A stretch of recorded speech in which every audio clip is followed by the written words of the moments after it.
Então, pessoal, vamos lá para a nossa aula 3 do módulo 2. Essa aula é importantíssima, é a aula sobre anion gap. E não tem outra forma da gente iniciar essa aula sem falar do princípio da eletroneutralidade. Esse é um tema e é uma informação que é nova para a maioria de vocês.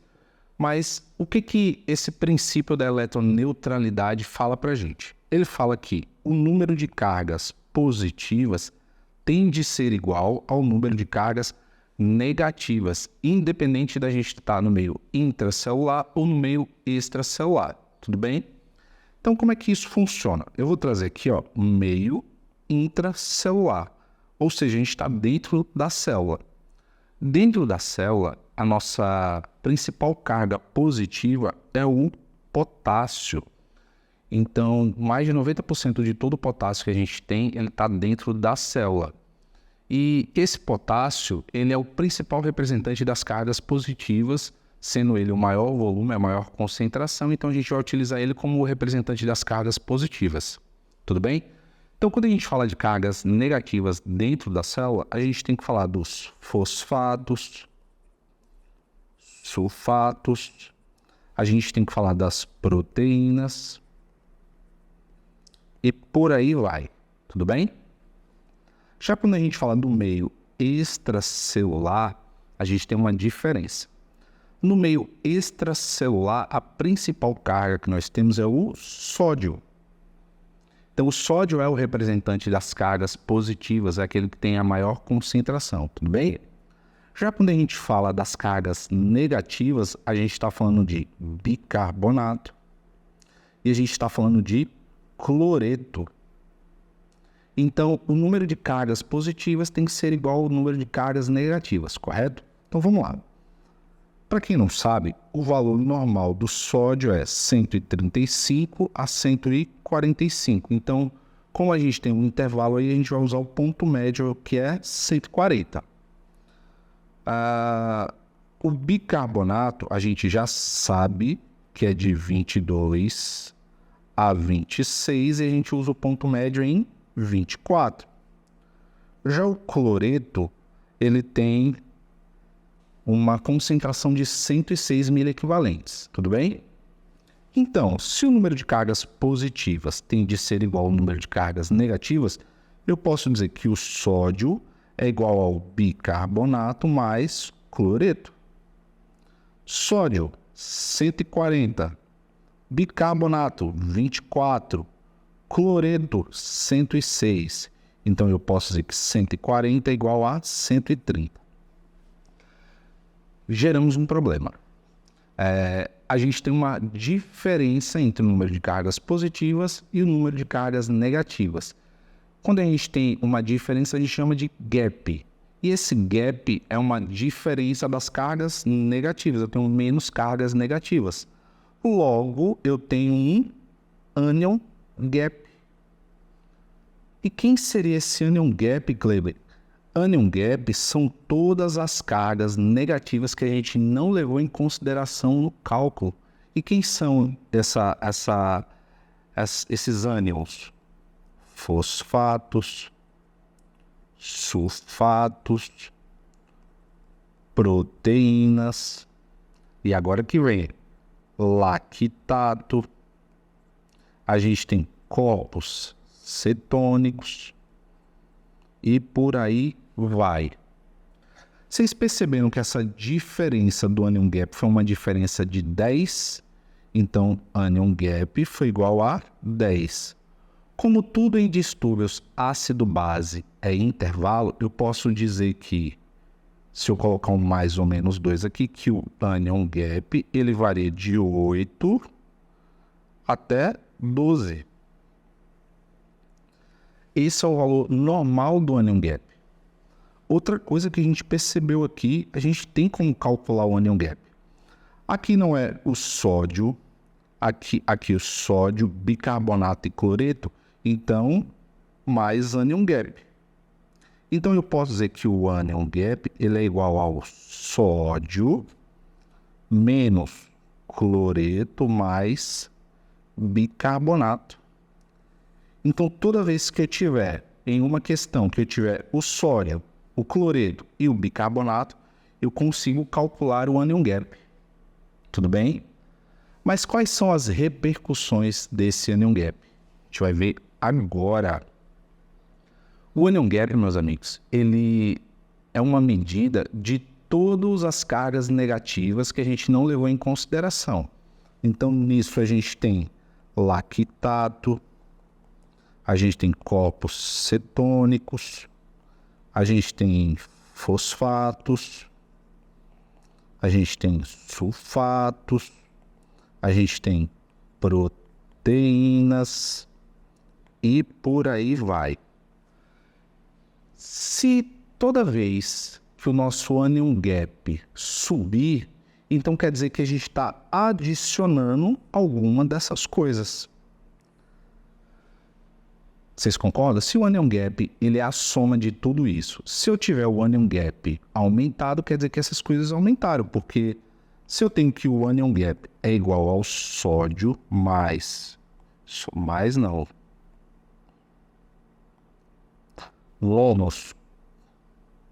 bicarbonato mais cloreto,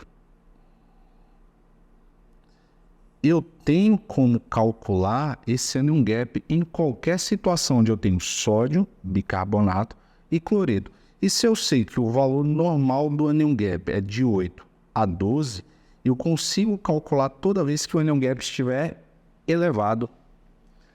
E agora vocês vão começar a entender sobre aquilo que a gente falou na nossa aula passada. A gente tinha algumas questões falando sobre anion gap.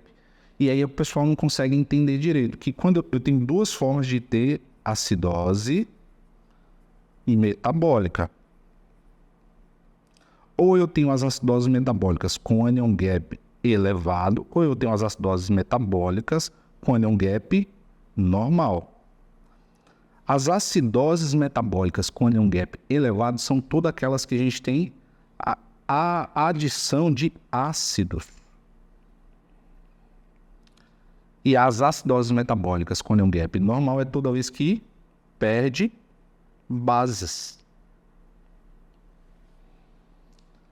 Como, por exemplo, imagine a situação onde um paciente ele sofreu um acidente e nesse acidente ele perdeu muito sangue, ou seja, o seu volume diminuiu. A diminuição do volume nessa situação vai gerar uma baixa da pressão arterial, porque a pressão arterial ela depende do volume circulante no sangue. Porque quanto maior o volume, maior a pressão que esse volume vai exercer nas paredes dos vasos. Então, o paciente que ele está com baixa volemia, ele é um paciente que ele tem hipotensão. E essa hipotensão vai gerar lá na circulação periférica uma falta de oxigênio, porque o volume agora está diminuído, fazendo com que a perfusão seja diminuída. A partir do momento que um paciente ele diminui a sua perfusão periférica, as células da circulação periférica elas saem da via aeróbia e vão para a via anaeróbia. A via anaeróbia ela tem como subproduto o ácido lático.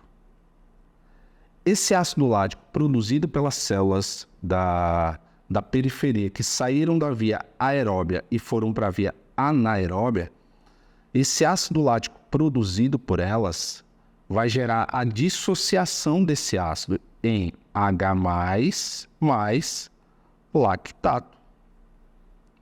Esse H+, vai gerar acidose metabólica. Esse lactato vai integrar o anion gap.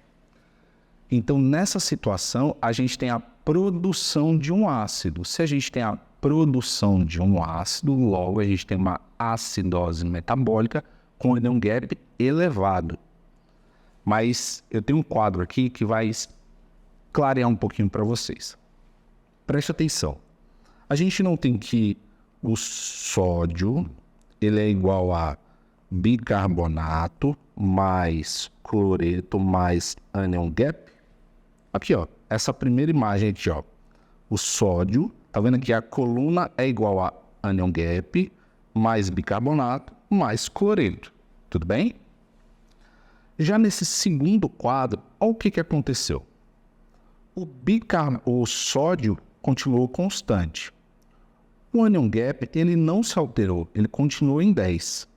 O bicarbonato diminuiu gerando uma acidose. Mas olha o cloro. O cloro saiu de 106 para 126. Como é que isso é explicado? Vamos lá.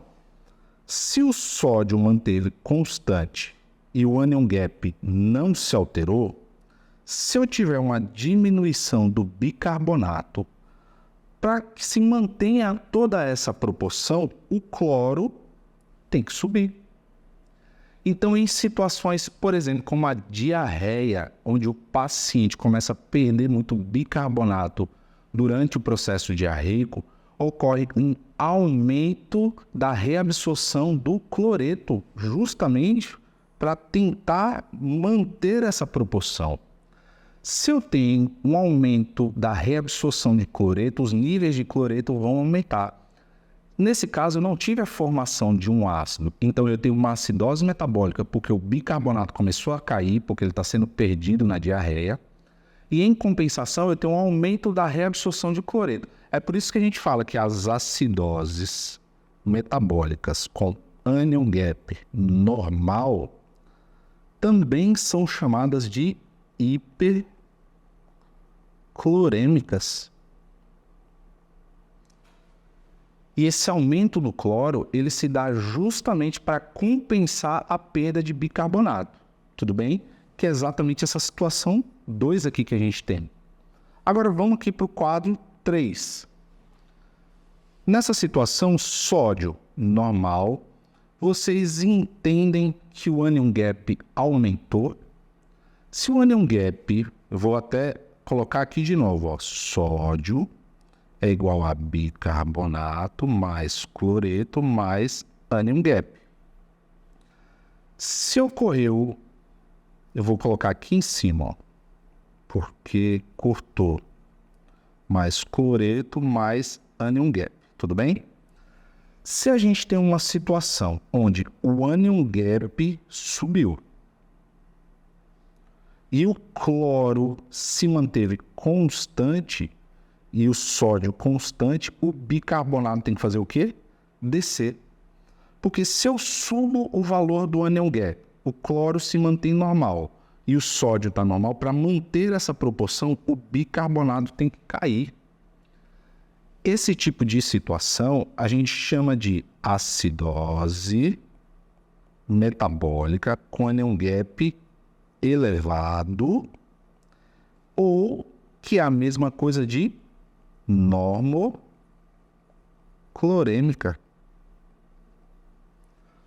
Vocês conseguiram entender agora que a gente tem que levar em consideração também a concentração de cloreto? Então, por exemplo, toda vez que eu tenho a adição de um ácido, como no caso que a gente falou de aumento das concentrações do ácido lático, esse ácido lático ele vai se dissociar. Quando esse ácido lático se dissociar, ele vai formar um H+, e o lactato. O lactato ele vai integrar o anion gap. Por isso que o anion gap sobe. Já nas situações onde eu tenho perda de base, eu não tenho formação de ácido. Se eu não tenho formação de ácido, o anion gap continua normal. Toda vez que eu tenho a formação de um ácido, eu não aumento a minha reabsorção de cloreto. Então, quando eu falo de acidose metabólica com anion gap elevado, o cloro está normal, logo normoclorêmica. Todas as vezes que eu tenho a diminuição do bicarbonato, perda de bicarbonato, para compensar a diminuição do bicarbonato, eu preciso aumentar o cloreto. Se eu aumento a concentração de cloreto, logo a acidose metabólica com anion gap normal, ela pode ser chamada de hiperclorêmica. Tudo bem? A gente vai fazer bastante questão sobre isso. Os próximos módulos, onde a gente vai destrinchar as acidoses metabólicas em anion gap elevado e anion gap normal, também vão ajudar a clarear mais isso daí. Mas eu acho que agora deu para entender pelo menos o básico disso daqui. Tudo bem? E como é que isso daí cai em questão, Kleber? Digo agora. SUS São Paulo, 2014. Uma criança com acidose metabólica apresenta os seguintes dosagens sanguíneas: sódio, 137, cloro, no caso aqui cloreto, 98 e bicarbonato de 16. Aí ele pergunta, o anion gap será de? Fácil. Se o sódio ele é igual ao bicarbonato mais o cloreto mais o anion gap, então o anion gap é igual ao sódio menos bicarbonato mais cloreto. Anion gap vai ser igual ao sódio 137 menos bicarbonato no 16 mais cloreto, que é 98. Anion gap vai ser igual a 137 mais 16 com 98. Isso daqui dá 14, vai 1, 10, 11 menos 114. Anion gap vai ser igual a 137 menos 114, dá 3, 2, 23.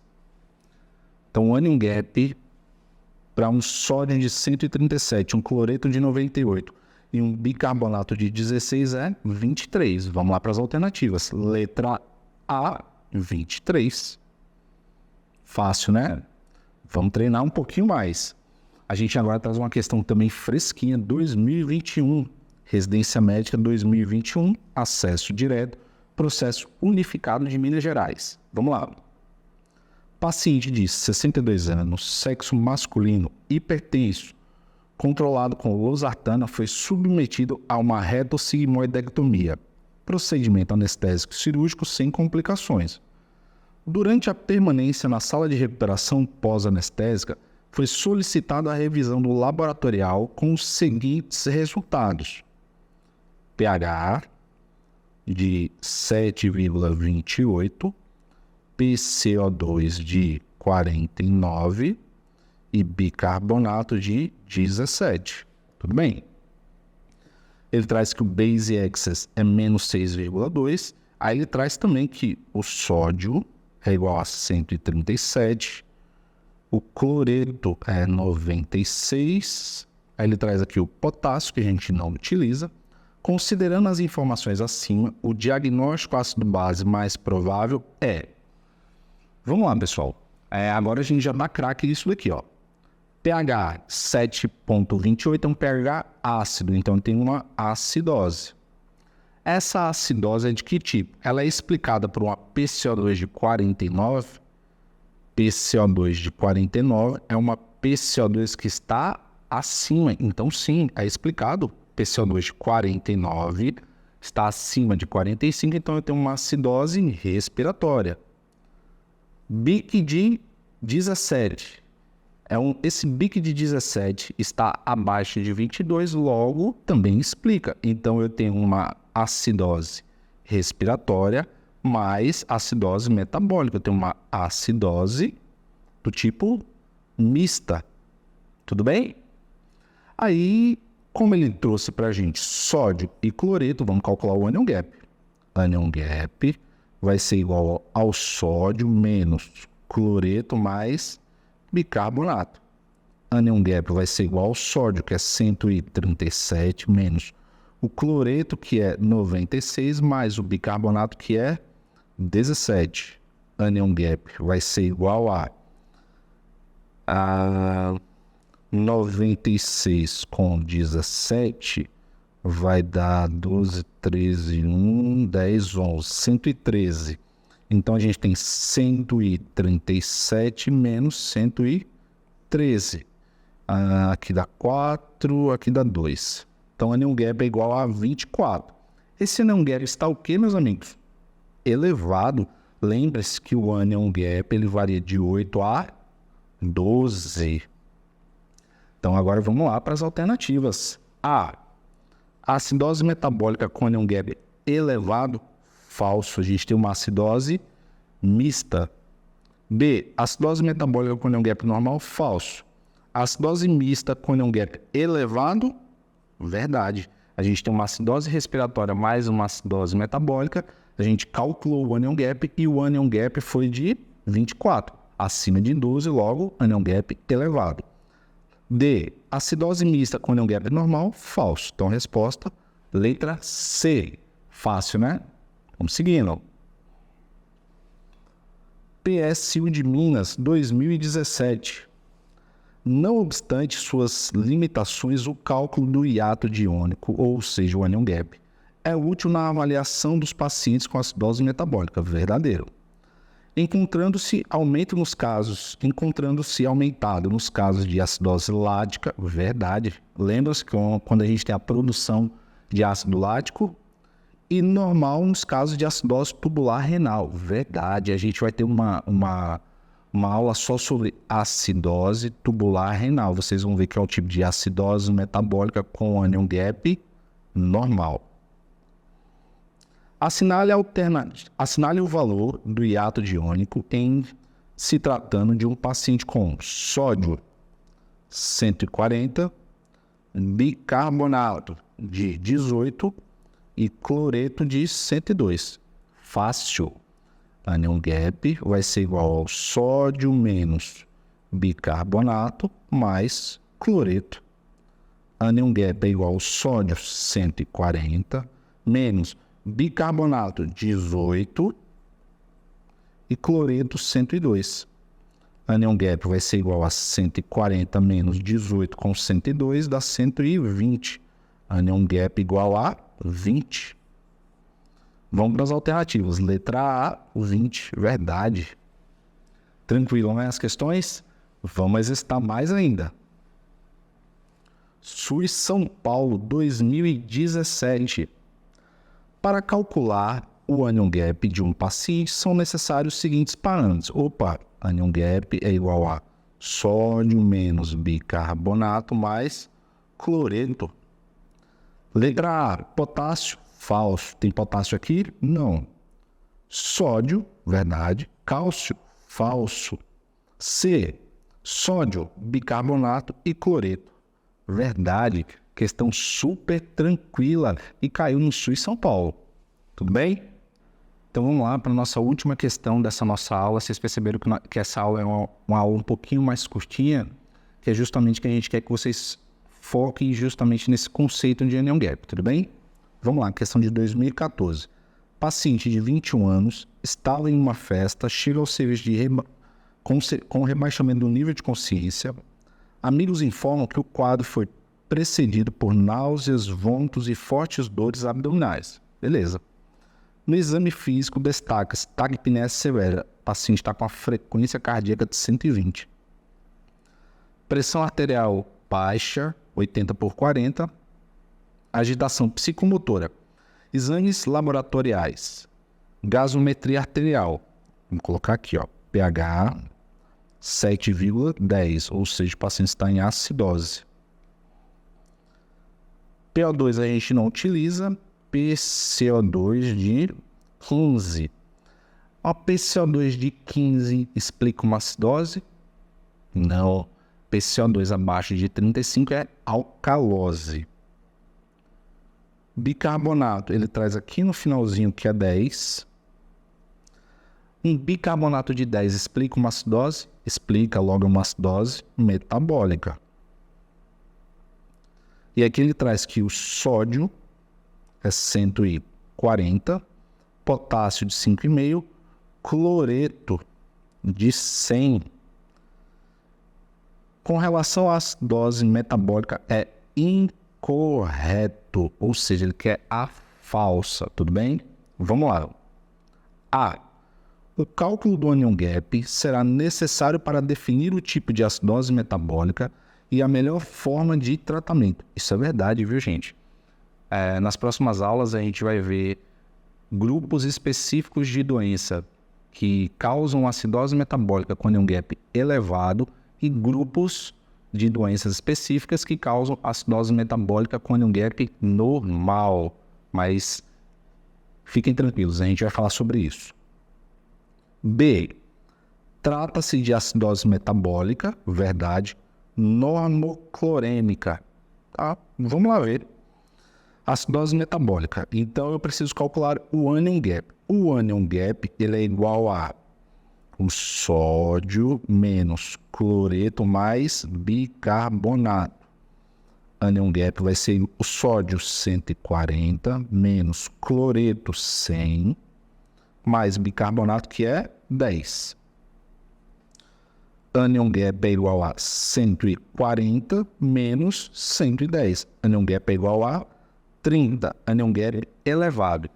Toda vez que eu tenho anion gap elevado, eu tenho uma acidose metabólica normoclorêmica. Lembram-se quando a gente tem adição de ácidos, o cloreto não aumenta, tudo bem? Então vamos lá. Trata-se de uma acidose metabólica normoclorêmica? Sim.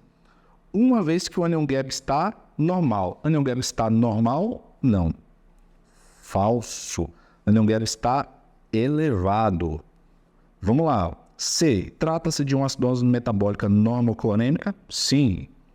Uma vez que apresenta anion gap elevado. Verdade. Vamos para D. Trata-se de acidose metabólica normoclorêmica? Sim. Que tem como causa excesso de ácidos orgânicos, tais como lático, cetoacidose e uremia. Verdade. Perfeita essa questão. Quando a gente estiver falando sobre as causas de acidose metabólica com anion gap elevado, vocês vão conhecer melhor quais são as doenças que causam e de antemão, ó. Ácido lático, excesso de ácido lático foi o exemplo que a gente deu. Cetoacidose, vocês vão ver também que é uma das causas de acidose metabólica com anion gap elevado. E uremia também é. Essa uremia aqui é principalmente pela deposição de fosfatos. Como a nossa questão queria A incorreta, incorreta foi a letra B. Então, pessoal, eu vou ficando por aqui. Vejo vocês na próxima aula. Um abraço.